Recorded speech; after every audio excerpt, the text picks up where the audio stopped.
Record started. We're going live. Okay.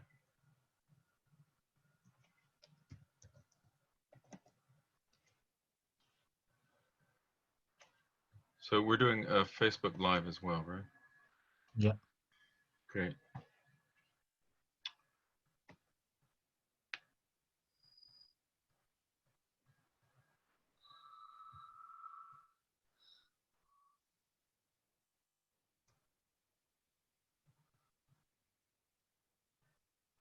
Okay, we are live.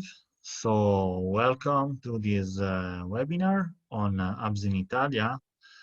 With me is Jeff Smith. Welcome, Jeff. Hi, Domenico. Thanks for inviting me. You're welcome. And yeah, the topic of today is a topic that is like a very, very hot topic today. And it's also pretty difficult because it's very scientific, but we can try to figure out it in a divulgative way. But also, it's an important topic. We were talking about the relationship between air quality and COVID widespread, and how, for example, the relationship between these health crisis and the environmental crisis that we are facing on. So the first intervention that today we are going to have is properly with Jeff. Jeff is a WHO consultant and is working properly on the topics of air quality, and he will start giving us like an overview about the relationship that the scientific community is still exploring on COVID-19 and air quality. Yeah, I'm based in Milan, one of the most affected place, unfortunately, of by COVID-19, and properly in Italy has started a great discussion among the experts, the scientists, the clinicians about the relationship between COVID and air quality. But I'll give the floor now to Jeff. Jeff, yeah, the floor is yours. Okay. I have a presentation that I put together, and a lot of the slides are technical, but I am going to try and communicate it in a way where most people can follow. Yeah, that's kind of what I do. I'm on the I support air pollution. I'm an indoor air quality expert. I've been doing research and reviewing the research of others for quite a few years, but I've been following air quality, air pollution since my daughter was hospitalized 13 years ago. We saw her lips turn blue, and we were living in New Delhi, India at the time. I'm based out of Geneva now, near WHO in Switzerland. So let me share my screen. I think Lucia is joining us now. Okay. All right. And everyone can see my screen. So what I wanted to go over today was, and just jump right into it, is there are, connections between air pollution and COVID-19, and we're going to talk about what we know and don't know. Most of it we don't know. It's a novel virus, right? But what do we know, and what can inform us about this, right? So air pollution, around 20,000 people every day die due to air pollution, and this is an estimate. It's WHO's estimate. It comes from, that number I get is from, we estimate 7 million people a year die due to air pollution exposure. And the way we know that is that we compare populations and calculate things like relative risk due to certain exposures, higher exposures and lesser exposures between those populations, and then we're able to see and the differences in the deaths and what. So what I do like to share here is Dr. Maria Nera. She's our department head of environment, climate change, and health since 2005, and she says things like, you know, we don't really need any more evidence before we start acting to reduce our air pollution sources. And why is that? Because we have 70,000 scientific papers that demonstrate this link to air pollution and health. And so when you have that many, this is considered a causal link has been established. Now there's a lot more that still has to be done, and we'll get into that.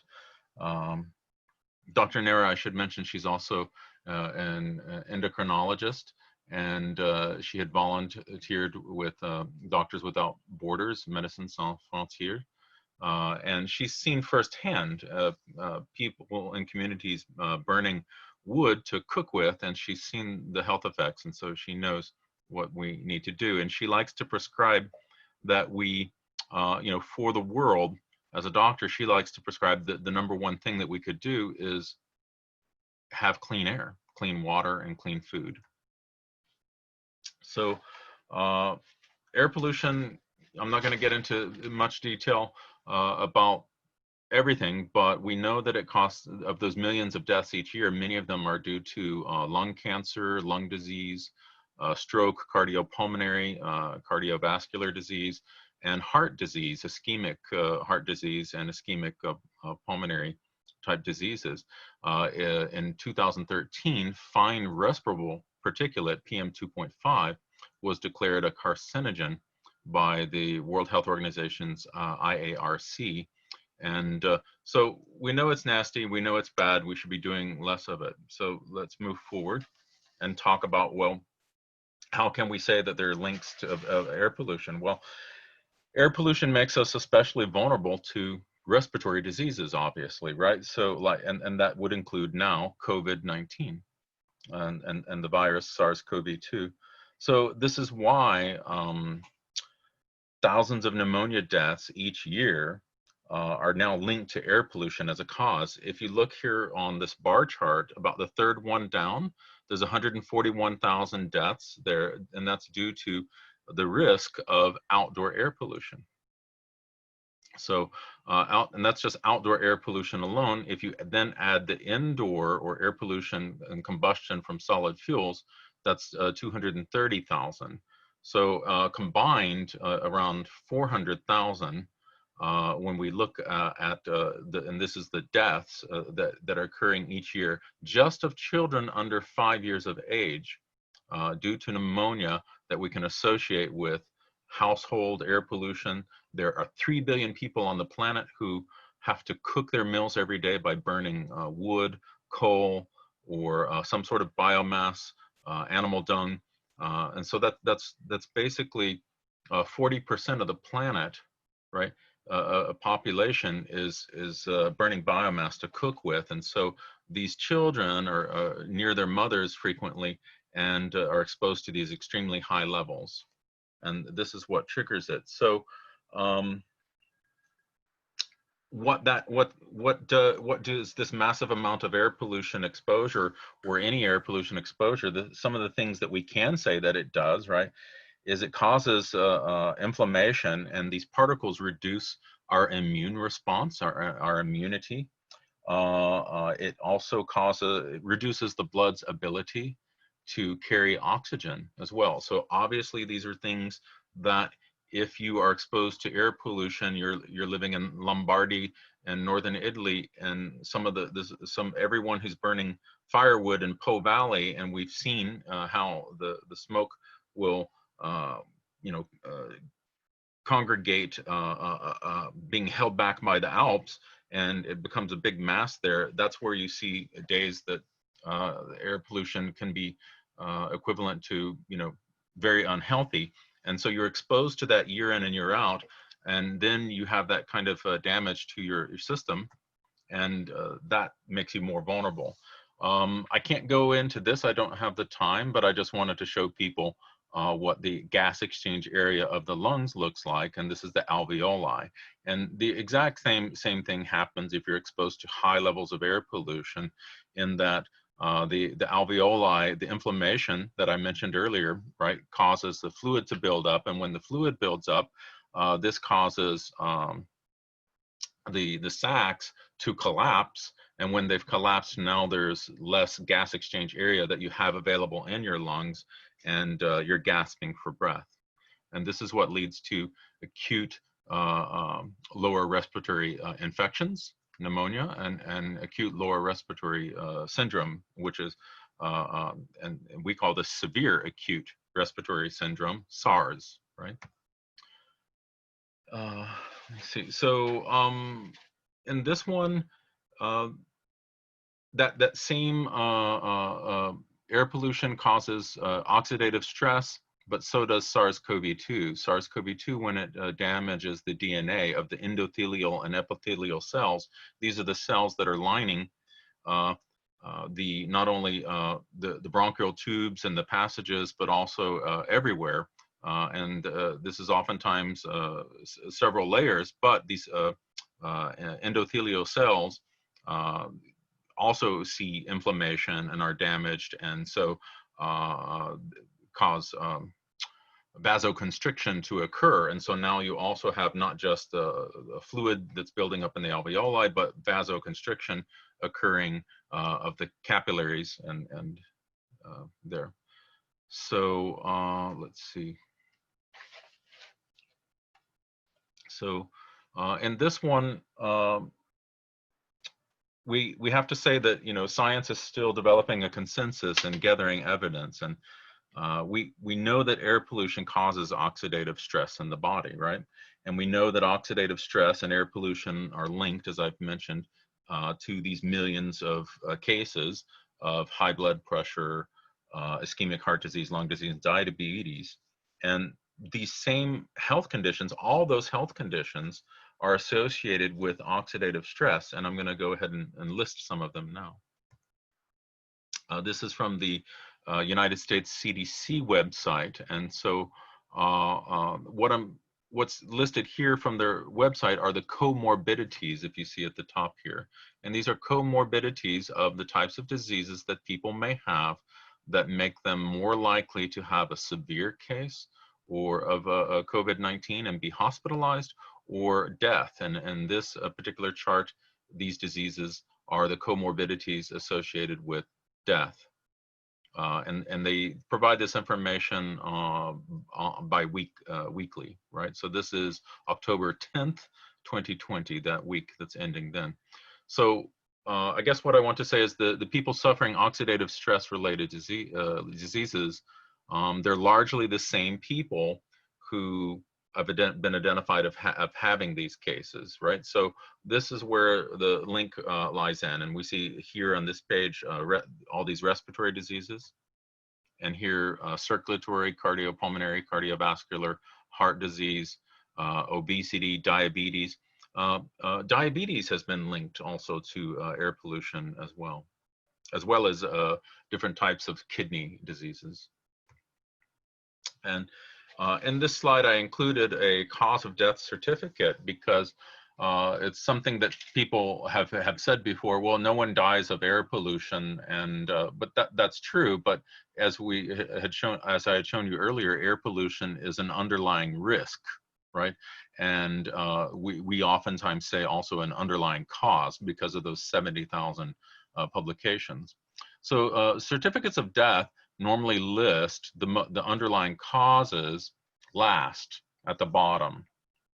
And so, and it's possible that in the future, we will see air pollution included on a death certificate as a underlying cause, because I forgot this black arrow here. It says any disease or injury that initiated the events. So, and I'm going to get into it in these next slides. It's going to show you how air pollution injures the pathophysiology of our lungs and cells. This is just I included to create a comparison. This black blob that I have in the center is diesel particulate. It's about 18.5 nanometers in size. Well, how big is that? Well, it's smaller than most viruses. So what does that tell us? That, well, diesel particulate, wood smoke particulate, black carbon, all of this is small enough to enter our bloodstream. And we now know that it does reach everywhere in the body. And I have some slides to show that as well. Over here, for those who are lost in the nano world, these are red blood cells are about 7 micrometers, which is quite large. The fine particulate air pollution that I was discussing earlier is 2.5 micrometers, right around in here. Let me see. So I've made some notes for some things that I want to say. Yeah, so in this study, Dr. Barbara Panessa Warren and others at the Brookhaven National Laboratory, they took wood smoke and they took black carbon nanoparticles out of the wood smoke, and they found that human lung cells that were exposed to wood burning smoke, that the lung cells died on average in 4 hours. And so you see up here reading necrosis following 4 hours. Now these are human lung cells that are available in petri dishes, so in vitro. It's not anything unethical happening in anyone's body. So they exposed them to wood smoke that they took out of a chimney, and they did this dozens of times. And this is represented by these blue bars here. If you look at the yellow bar here on the left, that's the control, and the green bars that's what makes this study very interesting. Those are lab-made ultra clean nanoparticles. So they made and black carbon, clean black carbon, we know is not toxic. So what is it if none of the cells are dying, in fact, less so than the control? What is it that's causing the death? Well, we know that it is the formaldehyde and the benzoalpha-pyrene. So there are volatile organic compounds, these other chemical toxins that are in the smoke, and these adsorb to the surface of these tiny, tiny particles. Some of them as small as 7 nanometers have been found in human tissue samples as well.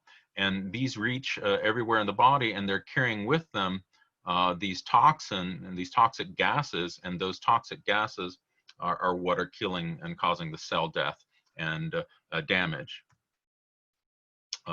This is a visible effect of a diesel particulate filter, and they're showing 2 different types of diesel particulate filters. The reason I've included this is I wanted to point out that even though Euro 6 is the newest that we have currently here in Europe, and the Euro 6 standard is used in many parts of the world, it's still emitting 100 billion particles every 2 minutes. And this was within 7 cubic meters. So think of it as a small bedroom, or I say to American audiences, 7 double-door refrigerators. We don't have double-door refrigerators here in Europe. I haven't seen one ever, but maybe someone has, but it's a rare thing to see. But a small bedroom full of 100 billion particles being emitted every 2 minutes. And so this is what having a lot of cars are doing. And in fact, Swiss researchers, we shouldn't beat up on just diesel. They found now that the cleanest diesel cars are better than the petrol cars when it comes to these fine black carbon particles. Diesel cars are still nastier and worse because they emit a lot of oxides of nitrogen, and that's the biggest problem there, which leads to the generation of ozone, which we have linked, of course, to many, many millions around the world of cases of asthma. Here, I just wanted to show again that I've not just say that black carbon nanoparticles reach every organ of the body, but have the evidence here. And in this image, we can see that researchers led by Dr. Hannah-Laura Bove in Brussels at University of Hasselt, that they had found they've got a new methodology. They're able to see these nanoparticles in human tissue samples, and they have found that these black carbon nanoparticles reach the fetal side of the human placenta. So that's a lot of gloom and doom, and so now I like to turn to solutions, right? So, well, in addition to national and regional levels, to be able to impact policy, right, we need to start monitoring our progress of Sustainable Development Goals, and these right here on this page are health-related Sustainable Development Goal targets, right? And so what I like to push a lot, and Domenico does too, and many that we've spoken with, is that, you know, hey, we can form groups, we can form citizens groups, we are big in citizen participatory actions being taken, but that using open data means we have transparency, but it also creates a low-cost capacity that we can serve our communities and serve our regulators and help them find where many of these sources are of air pollution, because that's all we can really do. Is we need to look at our choices of energy, our choices of materials, and our choices of processes. And a lot of people talk about, you know, reduce, reuse, and recycle. Well, that's what we can do as individuals. But most activities that we do are not in our control. They're actually in the control of our government and regulators and those who influence our government and regulators and policymakers. They're deciding what choices of energy we have available, what choices of transport we have available in a large city, what choices of materials that the companies that are providing us products that we need to have better lives and better healthcare and better any other processes that we do as well. And we need to start doing those things differently. And this includes even agriculture, all these processes. So what do we need to do? Well, we need to start collecting information, and researchers, journalists, citizen scientists, community activists, corporations, policymakers, we all need to come together. And by making data open, we will be able to come together because we will demand it. And I have some examples of that a little bit later. So how do we know what we're doing is failing or succeeding? I mentioned that we need to measure it. Well, some people will say, okay, we'll just get the health data. Well, a lot of health data is missing. And WHO released in 2019 Monitoring Health for Sustainable Development Goals. And we found that for, especially in poor countries, so the countries that need it the most, the middle and lower income countries, they're missing a lot of underlying health data. And in fact, even deaths are missing from this data.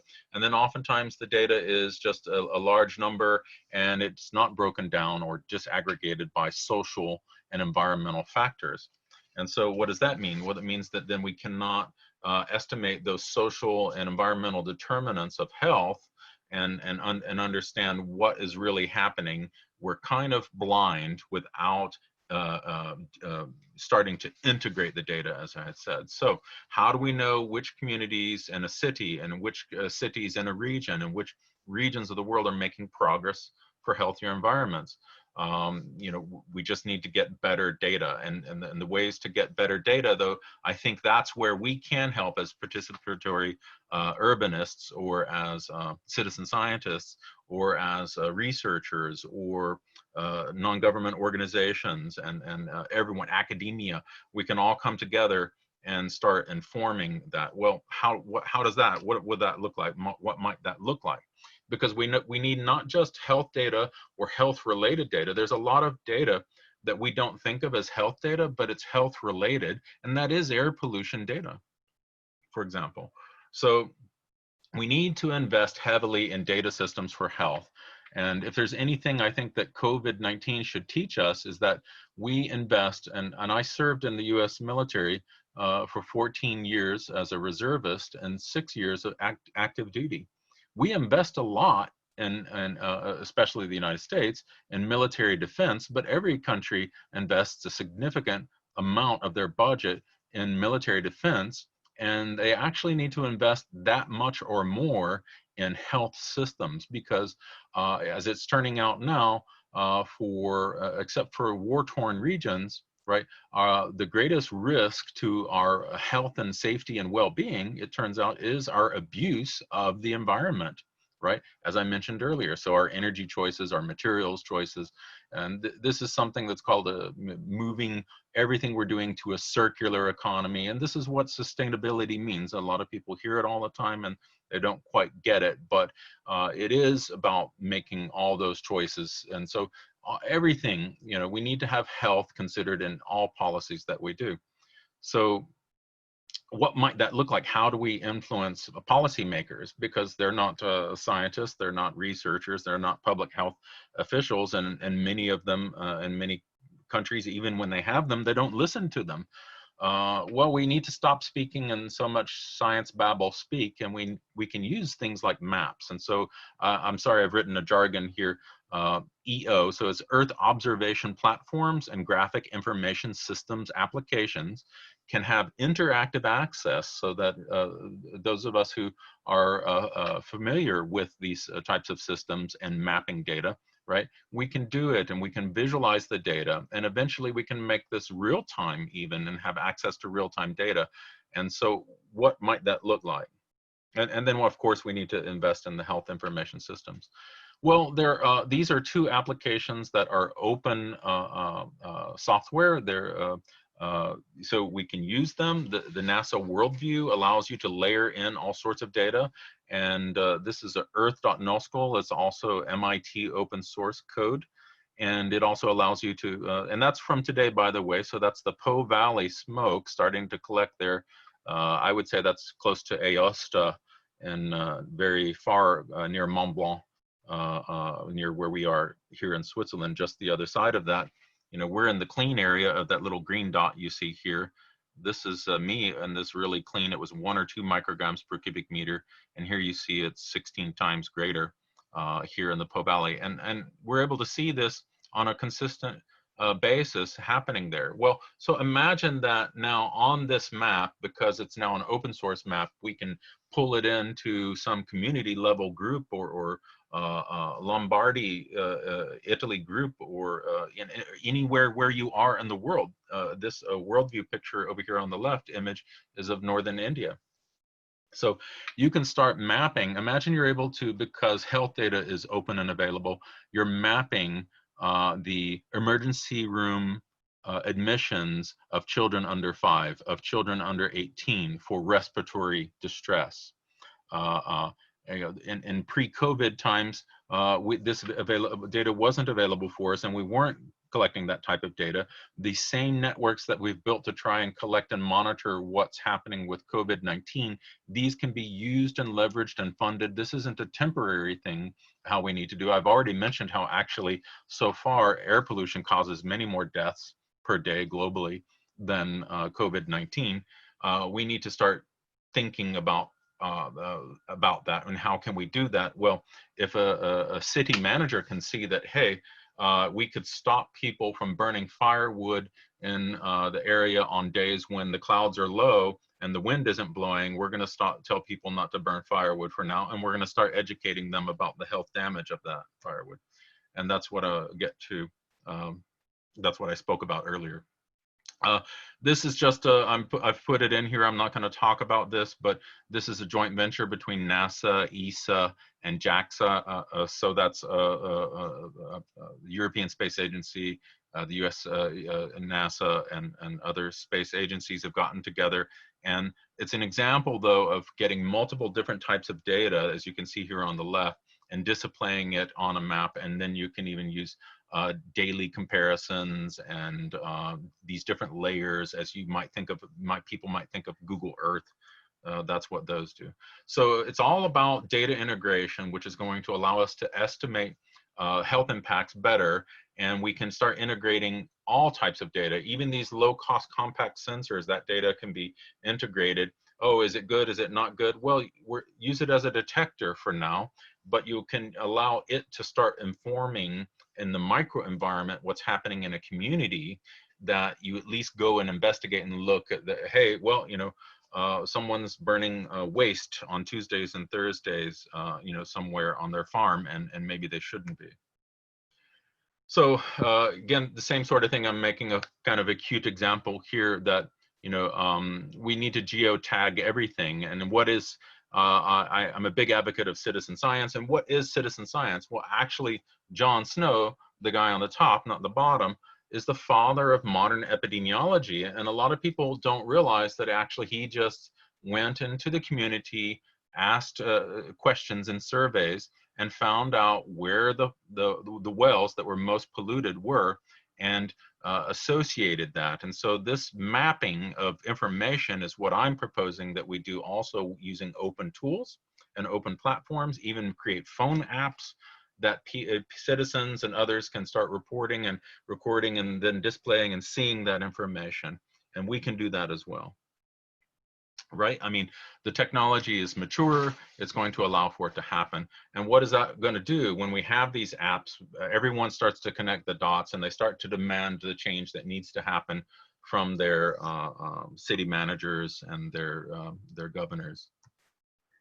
That's what I had. That's it. Thanks. Are you there, Domenico? Yeah. Thank you Okay. very much, Jeff. Thank you for your insight and really a lot of also inspirational things and inspirational points that we can also use to address in deeper the problem of COVID. And on particularly on that, on data and on how, for example, the virus is widespreading in the zones where the air pollution is most affected, I will give the floor to Giulia Faleri, that she's from O2 Forest.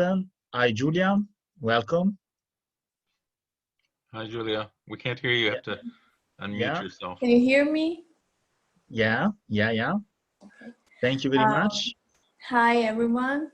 I'm happy to be here today. And thanks to Domenico, who has invited me as a guest to this webinar. Yeah, first of all, thank you very much, Giulia. Giulia, just to let you I'm know. going to share my desktop with you.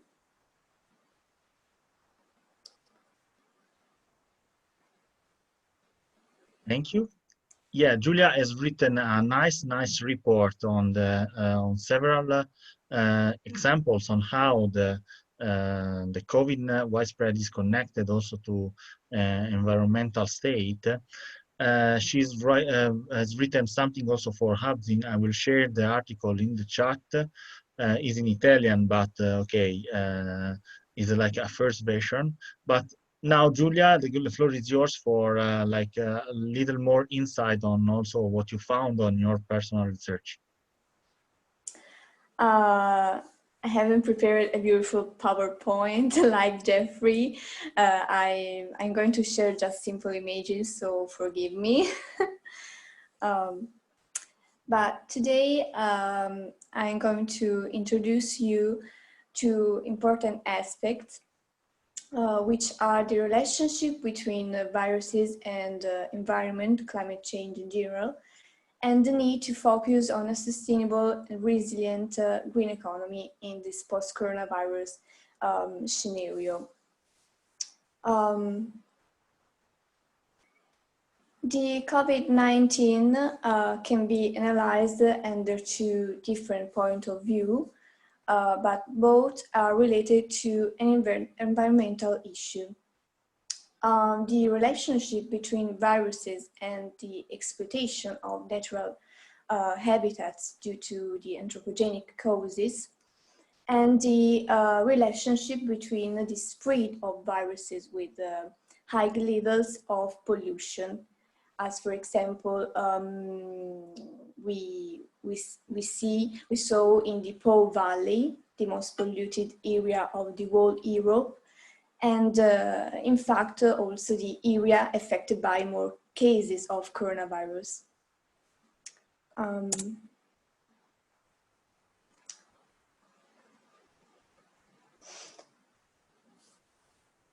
In this first point about the relationship and exploitation of natural habitats for anthropic causes, we can say that before COVID-19, in recent years, we have seen the spread of other viruses, like, for example, the Zika, SARS, MERS virus, which is not Miley Cyrus, and COVID-1, because there was a previous version of coronavirus, and finally the H1N1 virus. Each of those viruses has a common point with the recent COVID-19 because both are transmitted from animals to humans. And in fact, 70% of the emerging infectious disease is due to more or less a direct interaction between wild animals that infect domesticated animals, which in turn infect humans. And the spread of viruses, which in recent years has increased by 70% compared to the pre-industrial era, is due to the exploitation of natural habitats, the illegal trade of wild species, the deforestation and anthropogenic activities that lead to an extreme exploitation of resources.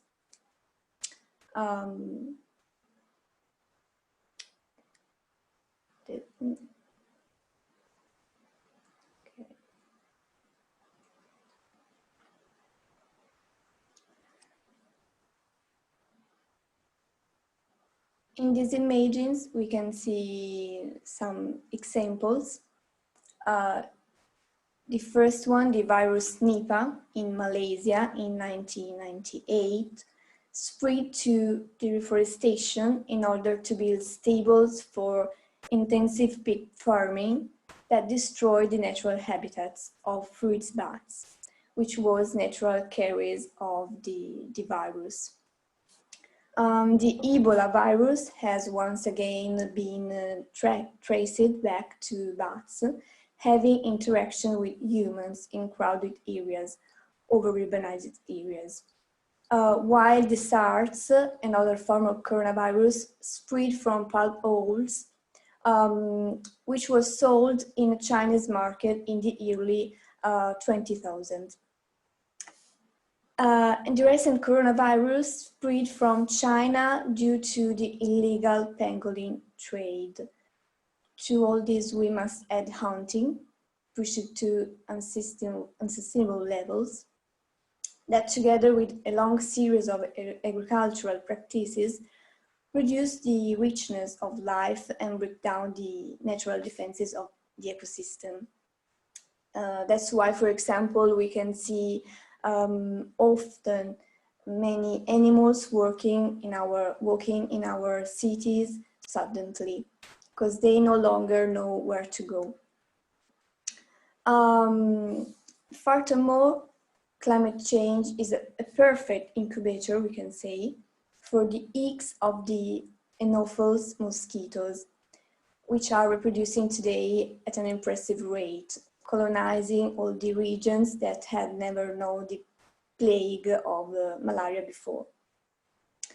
The same thing is happening with the mosquito, which transmit dengue and yellow fever. The next image.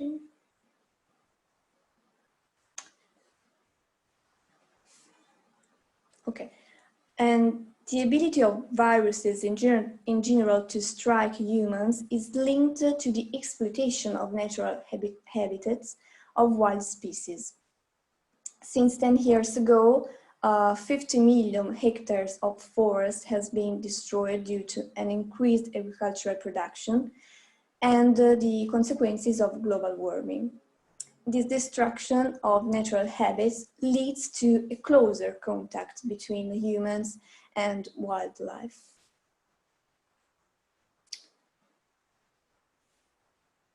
And so it has been scientifically analyzed and proven fact that this restricted and forced contact causes the spillover, or to better explain, the leap of species.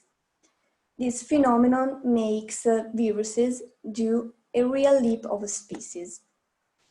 In fact, every time a virus attacks its victim, it mixes its genetic heritage with the genes of other viruses inside the host, such as flu viruses, for example, or rapidly makes a change of individual letters of its RNA such as coronaviruses does. And each virus reproduces using the cells of its host and then leaving it by acquiring a different genome, the genetic heritage, and make it capable of infecting new species.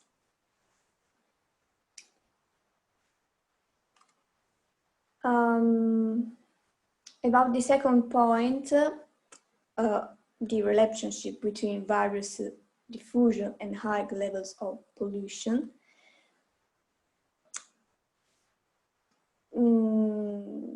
It's not a simple coincidence that the Pianura Padana and the Wuhan industrial district were home to most of the victims affected by COVID-19.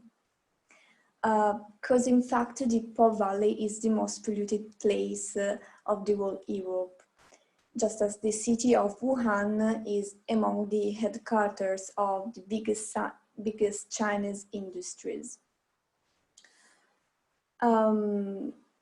Years ago, a study from Beijing wrote that many microorganisms, such as viruses, spread more easily in the air along with small particles. Therefore, it's easier for those who live in polluted areas to get into breathing infection. And the smog enhances the symptoms because pollution hinders the activity of some lung cells, the alveolar macrophages, preventing them from fighting dangerous agents.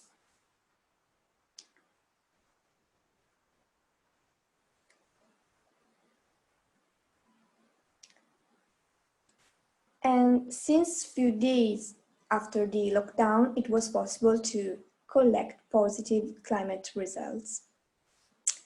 During these days, in fact, of lockdown, of the trades and transports due to the coronavirus emergency, the ESA agency released images that taken by satellites and from which a wide reduction in the levels of pollution of the atmosphere can be seen. Another one, okay. And in the early week of the lockdown, the ISPRA Italian agency has calculated lower CO2 emissions in Lombardy, Veneto, and Emilia-Romagna, due above all to the decrease in air traffic, even if it should be emphasized that the CO2 is just a part of the many components of air pollution.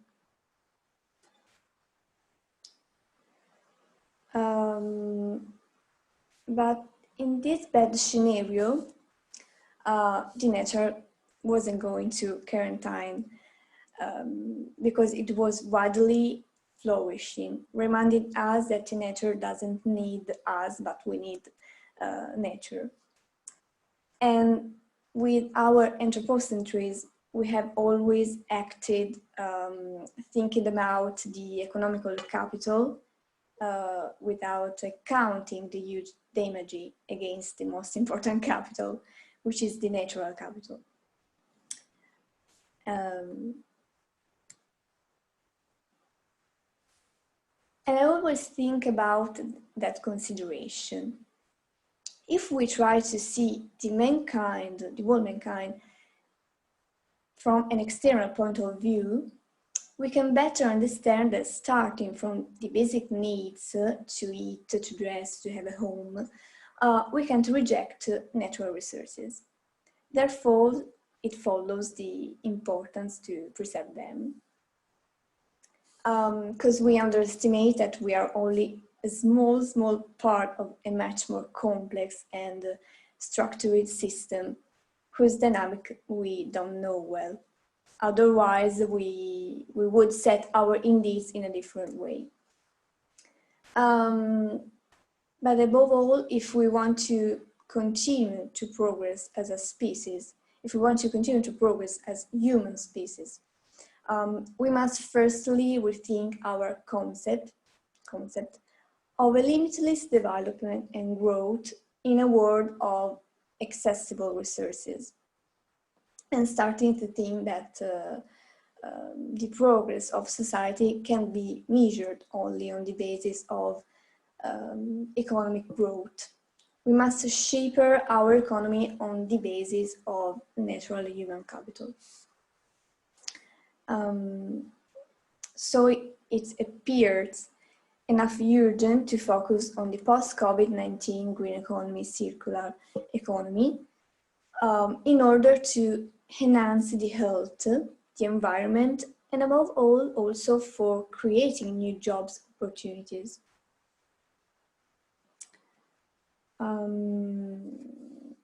Briefly, what does it mean, green economy or circular economy? When we talk about green economy, we refer to all production activities that aim to reduce their impact on environment through new energy researches, technological innovation, and waste reduction. This model of green development is inspired by ecological sustainability and place, the natural capital or planet's natural resources at the center.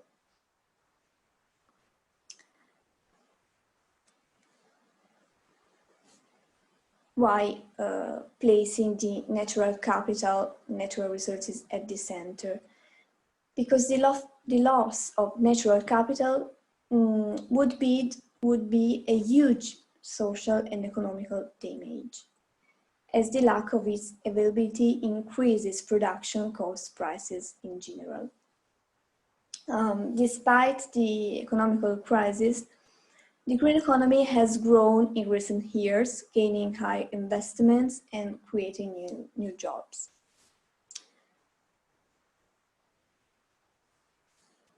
For example, about the employment, within the Europe, there are 5 million workers in the multiple branches of green economy, which have grown compared to the only 1.4 million employed in the early millennium. And in Europe, 60% of green jobs are linked to environmental protection activities, preventing reduction of dilating pollution, while the remaining 30% to the management of natural resources, preserving the stock and working to avoid its decay.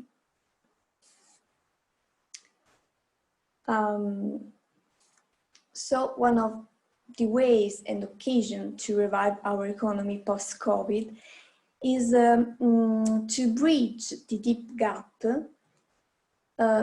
which there is between supply and demand.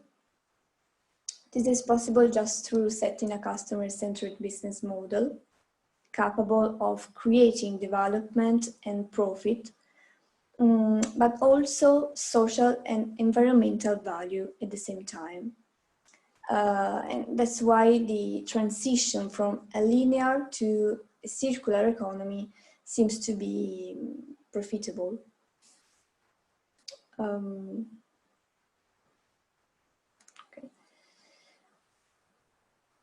Seems to be profitable because the circular economy is an economy development model which is based on the circularity of resources in order to minimize the environmental impact and to reduce consumptions.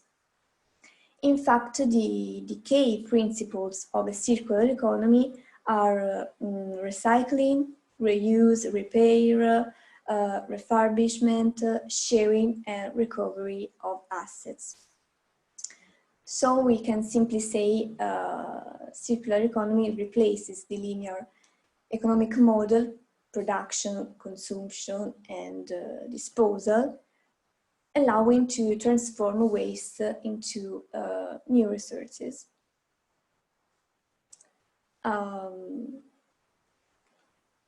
that was my presentation. So thank you very much, Julia, to also have given us like an overview on the transition and the possible transition. Also, taking in consideration properly the post-COVID concept. In a way, we started to address the topic of the final talk that me personally I will held. That's related on the ecological view of COVID-19 crisis, in relations also to the community resilience. In the meanwhile, I'm writing in the chat some few hints to eventually, after the last talk, make question and interact like a Q&A session. So I will now share my screen to go on the last presentation of today.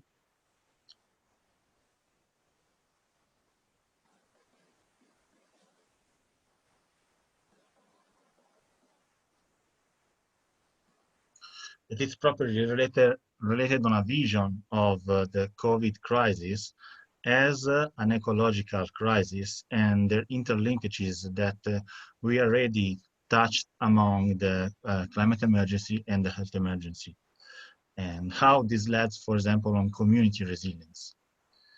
So we can say that the outbreak of COVID-19, at least in the first part, but now we are facing also a second wave of that, can be defined as tremendous. And in Latin, tremendous is something that makes shivers. It makes you put you in crisis and shocks you with incredible rapidity, and also leaving you in a sense of powerlessness. So we addressed the nature of this COVID pandemic that is done by that is given by a virus that belongs to the family of coronavirus, and the name corona is given by the shape on the microscope, where the little spikes around the main caps of the virus stand.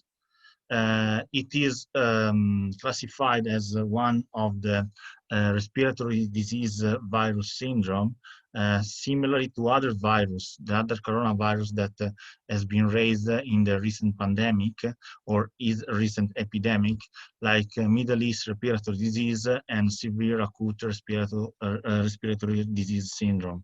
Before, Jeff has explained us what this acronym means, and it's probably because this virus affects the epithelium of the respiratory cells, causing damages and affecting the functionality of the respiratory organs.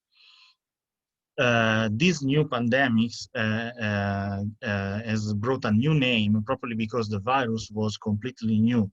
It was like probably a genetic modification, not even seen before, and the scientists call that SARS-CoV-2 or 19nCoV. And it appears the first time, as we said several times, in Wuhan on December 2019. As also Julia has properly let us address, this pandemic is born in a context of a zoonosis phenomena. So the virus was primarily present in other species, and after that it like jumps, spill over to our species, modifying the RNA and then the DNA to be fitable for human beings. And this study that addressed this scientific assertion was made just before the first months of pandemic by some scientists that also published on Nature, that analyzed the genetic sequences of SARS-CoV-2 in the bats and compared that with the ones in humans. And they found out that there were like a higher correlation among RNAs and DNAs, And finally, they thought about a modification of the virus that will come from properly the jump to a species to another. So here you can see that like the most common symptom of this virus. As I said, it affects the epithelium of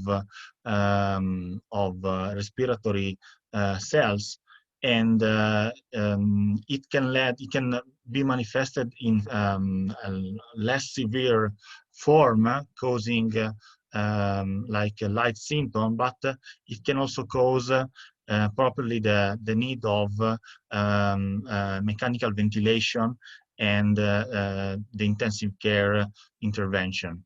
And as we saw on the first round of the pandemic, the elderly has been the most affected to the pandemic, to the virus. These data are like a big picture on what happened in Italy on the first round of the virus. As you see, like the increase was very quick, and also it shocks all the health system of the northern Italy. I was properly listened today to a virologist that is saying that he never found such a infective virus that is able to spread so quickly. But let's try to give a view about the pandemic and also the dynamic of the pandemic from properly the first step on an ecological view. What we can see. Just to briefly introduce the topic, in somehow we can say that this health crisis is not just a crisis that's related to the disease, but it's properly an ecological crisis that is related to the link between human health and the environment. It's linked in several ways. The first one is the causes. As Julia pointed out, this virus has spread because of the loss of biodiversity, because we get too much into the wild zones, and somehow we get in contact with the loss of biodiversity. And also the phenomenon of zoonotic diseases is very worsened if the biodiversity is less diverse. If we have more species that screen the jump into humans, of course, we will have less probability that the virus will jump from the animal species to the human. And of course, for this reason, the loss of biodiversity is something that affects the probability of the spillover. Secondly, this virus, as I said, has spread very fastly, and has spread very fastly properly in urban agglomeration.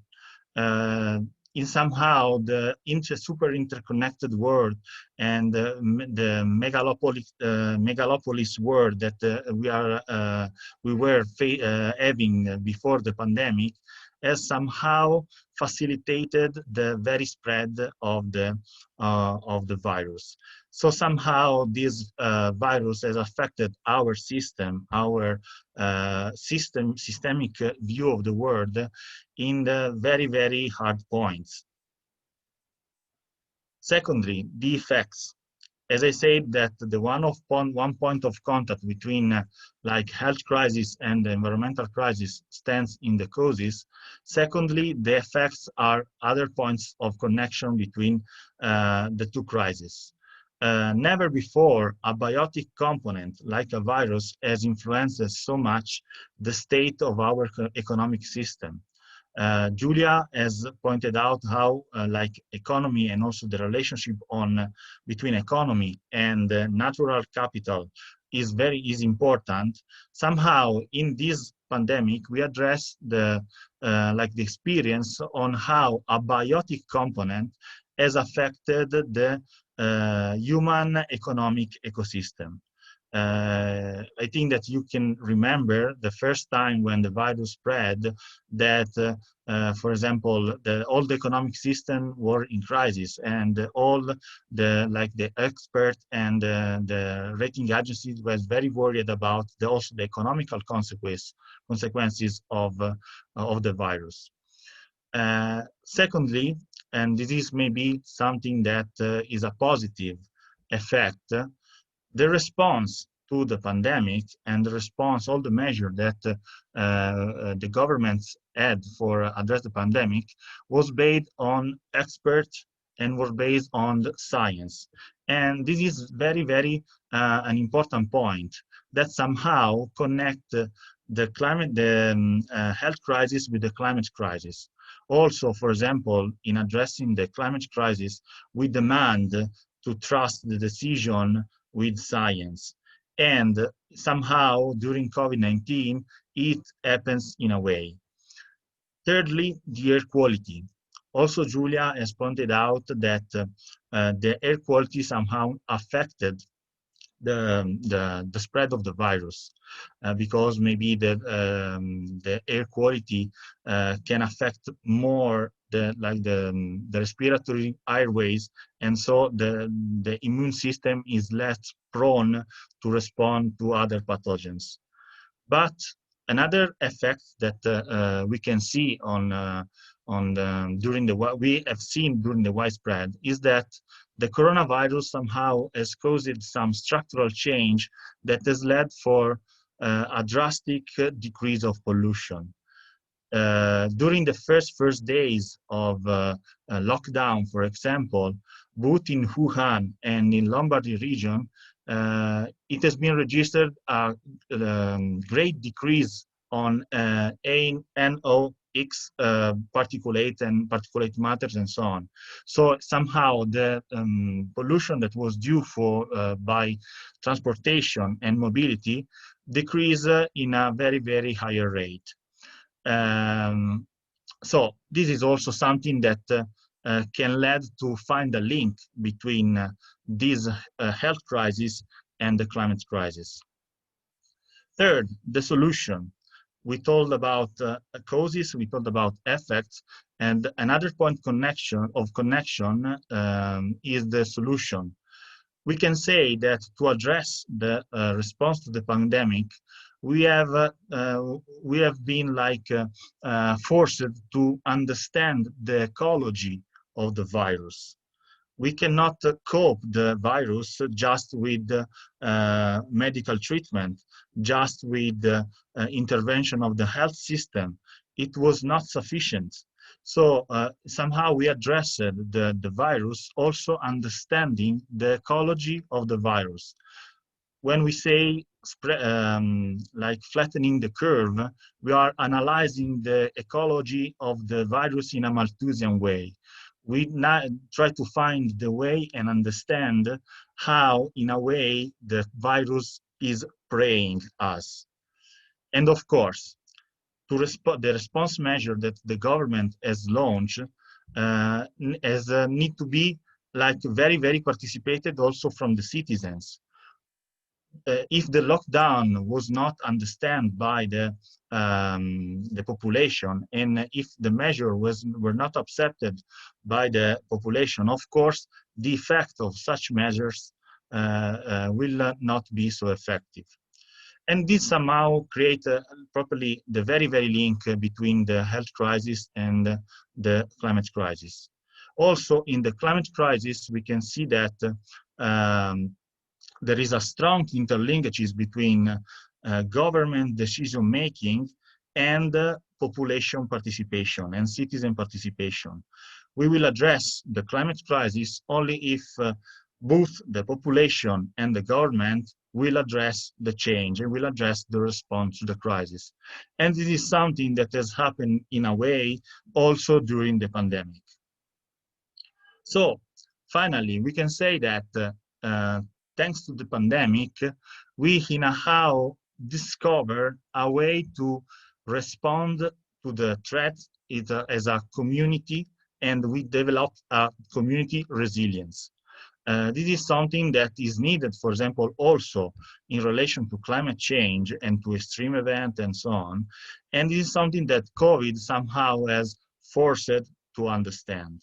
So I will leave you with this quote that somehow playing on the concept of non-space and reciprocity, let us understand on how this situation has led us to rediscover community resilience. So a common response between groups, citizens, government, and so on, in order to address a common problem.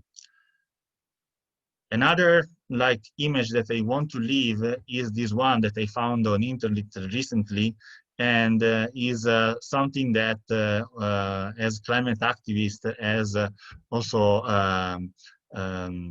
person that is dealing with the climate issues, I very like. This is like a metaphor about what the situation that we are living these days. We are affected by COVID-19, that is like a small wave compared to other waves that are beyond us.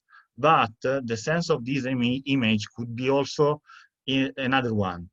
We can understand to cope the bigger wave, even if we understand to cope with the small wave. So trying to find also in a very human way the sense of this pandemic, somehow we can say that through this pandemic we are rediscovering the interlinkages between our health and environmental health, and we can discover also the community resilience to respond to the very challenges that our communities are addressing, both due to COVID and also to climate change. Thank you for attention. All these consideration has been also present in Abzin as the one that Julia has presented.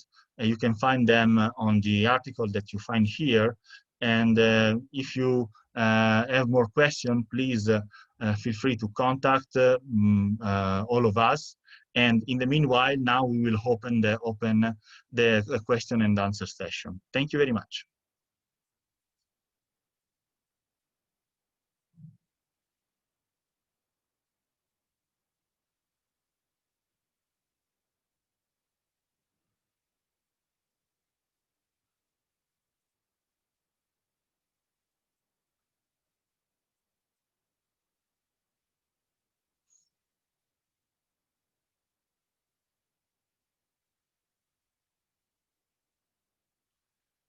If someone wants to raise a question, feel free to write in the chat, or eventually just take the mic and open it.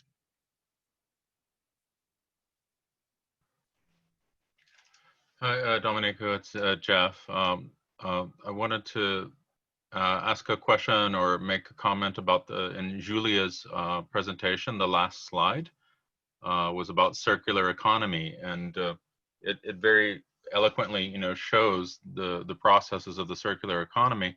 And I like to point out that's what I was speaking to, that as individuals, there's only so much that we can do if we're unable to influence the policymakers and the people who are involved in the processes and the manufacturing and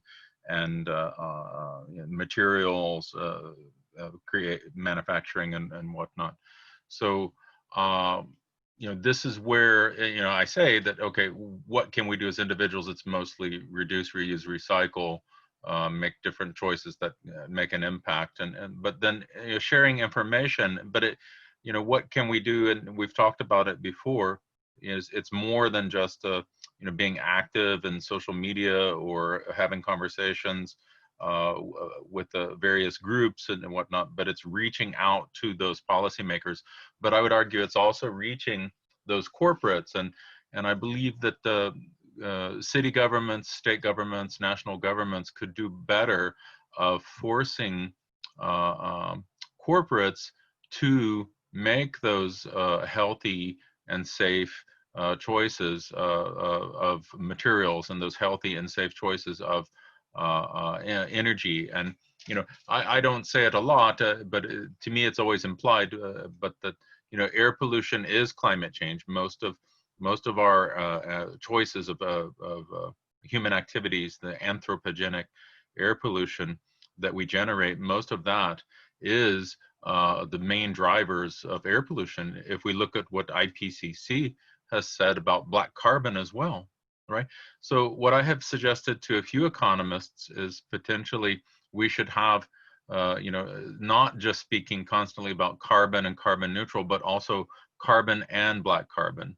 So perhaps you know, we've been asking for it for a long time, but carbon charges, but also black carbon charges, because black carbon is an accelerator, right? It's that short-lived climate pollutant accelerator of global warming, but it's also harmful to human health. Dr. Barbara Panessa Warren is that pathologist, so the slide I showed earlier of the wood smoke, nanoparticles. She said black carbon nanoparticles are the most harmful pollutant to human health. And why was it? Because it can absorb any other pollutant, most any other pollutant that is in the environment around it. And that's what it's carrying everywhere in our bloodstream. Even now, as we sit here and speak, we have inhaled black carbon nanoparticles from sources around us in our neighborhoods, cities, and homes. So I guess that was a comment and not so much a question, but you know, I just wanted to highlight that to those watching on Facebook, that that's what we mean, and this is what we mean when we say choices of energy. And so recognize not all those choices of yours, but if you join us and come together and we start making these maps and we make apps and we can present what's happening where we are to our local. This is where we have the greatest impact, because, you know, looking at this from a governance point of view, there's not a lot of, statistically, there's not a lot of power that we have at the national level as individuals or as organizations as well. If we look at where air pollution has been reduced significantly, oftentimes it's relying on the courts. So that's individuals getting involved, telling stories and going to court and suing, but it's also city managers. And that's where you have an impact to your communities and your cities. So let's get this information together, integrate it, and start showing the actual cost, right? Because if the human health cost of that air pollution is known, and we already know what it is, right? And so WHO has tools. There's the AirQ Plus tool, which was on my first slide. You can take any data that you're collecting from any air pollution data that you're collecting and plug that in, and then see where in your area what the cost is. And so they'll have classes on that soon. And then there are the NASA Worldview tools and other tools and tools that we can make and we need to make. In China, people have developed apps and they report problems and everyone shares it, and then they even can talk about it on a weekly basis about what's happening and what we're doing and how can we improve. Over. Thank you, Jeff. Julia, if you want to add something. Then we have a question.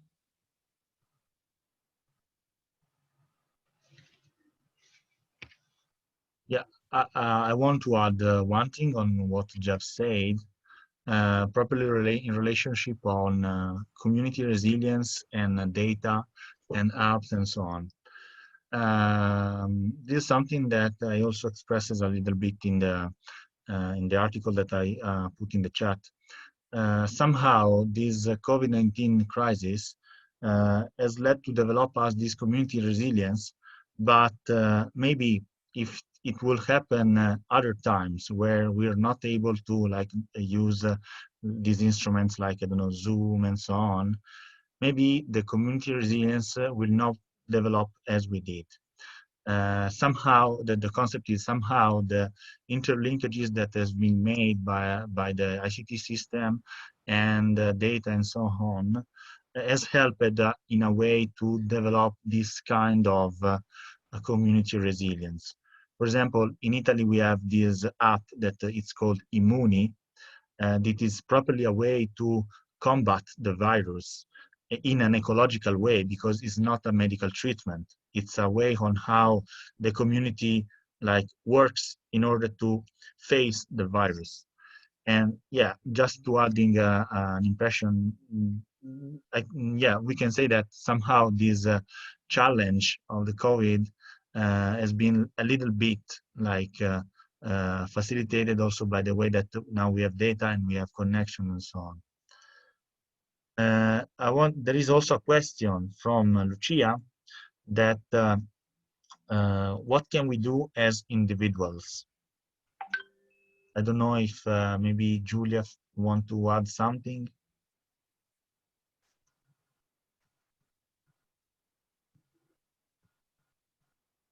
Or Jeff.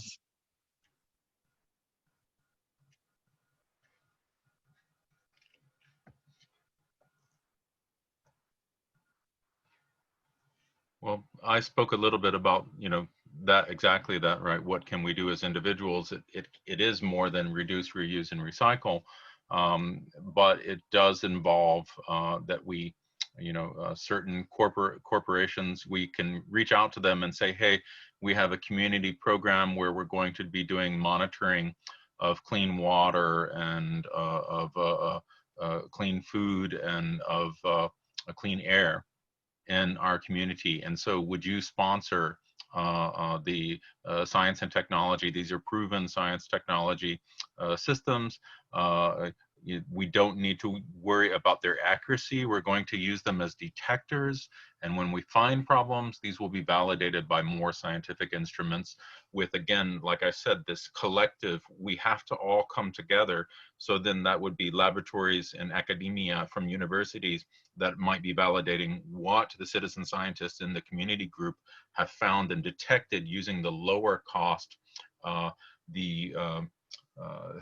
I'm thinking of the R square, the accuracy of the devices doesn't need to be questioned because we're using it in that way as a detector to find a problem, right? The example I give frequently is, if a smoke alarm in the movie theater goes off, right? You don't think to yourself, oh, I'm not going to do anything. You might think it's a false positive, right? But it's detected a problem. The building manager, and so in this case, the city manager, right? The city manager can go and find that hotspot of pollution, or this market where they found that some fruits and vegetables are contaminated with some pesticide or something. And they will go there and check it out. And so the movie theater manager goes and checks it out, and we may think it's a false positive, but we all still act on it, right? You don't need such a very accurate instrument to detect a problem and then have someone else go and check it out. And so again, you can talk to corporates, you can provide this information and interact. And so this is, but individuals alone, that's hard to do. You have to come together as individuals in your communities. If I can add one thing properly on that question, I think that we can do a lot of things, but the very thing that all the things that we can do have in common is that somehow, for example, this crisis has led us to understand that not just the individual can do something, because the response, as also Jeff pointed out, has been collective, and also the way on how the health system has faced the problem has been collective, properly like not properly just the opposite, but in contrast with the concept of medicine that we had before. The studies also for improve like the quality of health and so on has been addressed for several years, or intervention medicine. So how to cope with the disease and to intervene at the individual level, just catch the disease from the microscope side and so on. somehow this COVID has like put the need to translate this approach to like a preventive medicine. So try to prevene the outcome of the disease, and also to have like a community response, like a epidemiological response. So not just a drug to solve the problem, but the behavior of all the individuals to cope with the problem. That's why, yeah, and this was probably the very point that I wanted to point it out on my presentation, that somehow it like properly make a step on our also like mental framework to think less as individuals, more as communities. Hmm. Yes, and Julia, did you want to say something? Is she still with us? I I still see. don't know. Yeah. Yes, I am agree with you both, Domenico and Jeffrey. And I think that the most important thing is to act consciously as consumers. Because our choices like consumers can define the world and the economy in which we live, in which we act. So we have to buy and to choose things more sustainable for our planet and for us in general. Yeah. Thank you, Julia. Yeah, Yeah, I that's very key, I believe, that because uh, you know, that, and that goes along again with the things we can do as an individual: reduce, reuse, recycle. So you choose to reuse, you know, and so the R's, there's all the different ones, right? But I feel like we take that same thing of making a choice and sending a message to the corporation that way, but then we also say, hey, corporation, we find that the materials you're using, these aren't sustainable materials. We don't like them, and here's evidence from another study. It doesn't have to be your study, but you've gone and approached them, and you go to the store owner, right? That manufacturer may be in another country. What can you do, right? But you go to the store owner or storekeeper and you say, look, these types of materials, there are alternatives, and these are what the alternatives are, and this is the other thing that you could sell that in its place, that is not made of a plastic or a polystyrene type of material or something like this. Dominique, I remember you, so you had mentioned it, but you know, we had another discussion, and I mentioned to you the volunteer fire departments and communities, right? And you had mentioned that, you know, and then we all saw this all around the world in so many countries for COVID-19 response. There were people who love dogs, and they would go and there's an old lady or man or a couple, and they're both in trouble and they're struggling, and no one's there to care for the dog, and so people were caring for dogs, and people were bringing food and making sure that the elderly were being fed. And so these same networks, those same networks of those type of people, those are the people who care. We can go to them as scientists and researchers and others and expand that and say, hey, can we use your network for other good? Is there someone in the network who has breathing difficulty, who has heart trouble, you know, and this all plugs in together. It is all holistic, and there are co-benefits to these types of actions in the community that can be immediate, right? You may save 1 or 2 lives by reducing, you know, by asking someone, please don't burn firewood on days where there's less wind and there's low clouds. It's going to be hard to get people to stop burning, you know, immediately. It's going to be hard to get someone to move to an electric vehicle until that choice is provided to them by the cities and the governments, requiring and giving incentives for those, right? But these types of things we can do, and we do those, but there are some kind of steps that we can do by using this new community resilience that you mentioned, Domenico, that has emerged, and we latch back onto that, because that's how many communities were previously. But just because we're in urban areas, we can still bundle into communities within urban areas as well. and neighborhoods and share this information. My slides are available if anyone needs them and wants to present them in Italian or any other language. I'm a consultant at WHO, but I still follow that all these things should be open, and I want this information open and shared, and that's the mission. Thank you, Jeff. Yes, I taking the chance to add in one point. Then let's leave for maybe the last question. You mentioned properly the community response, and I will cite an example that has happened, for example, in the city of Milan. And I think that also some of the participants have been involved. But to cope with, for example, the need to assist the elders, for example, in giving food, in Milan has risen up this network of solidarity brigades that helped to deliver the food to the elders that were in difficulty of on going to the supermarket and whatever. And this kind of response was probably what you said, Jeff, like community resilience also in urban areas. We rediscover in a way the sense of community also in the city that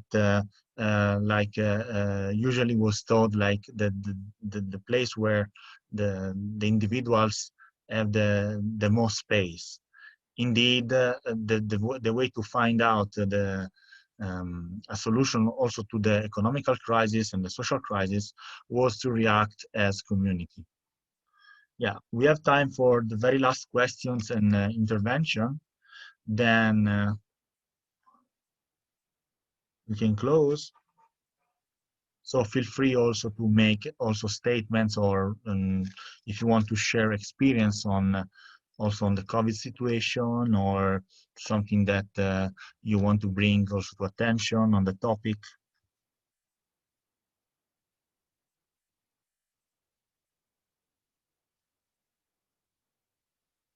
Okay.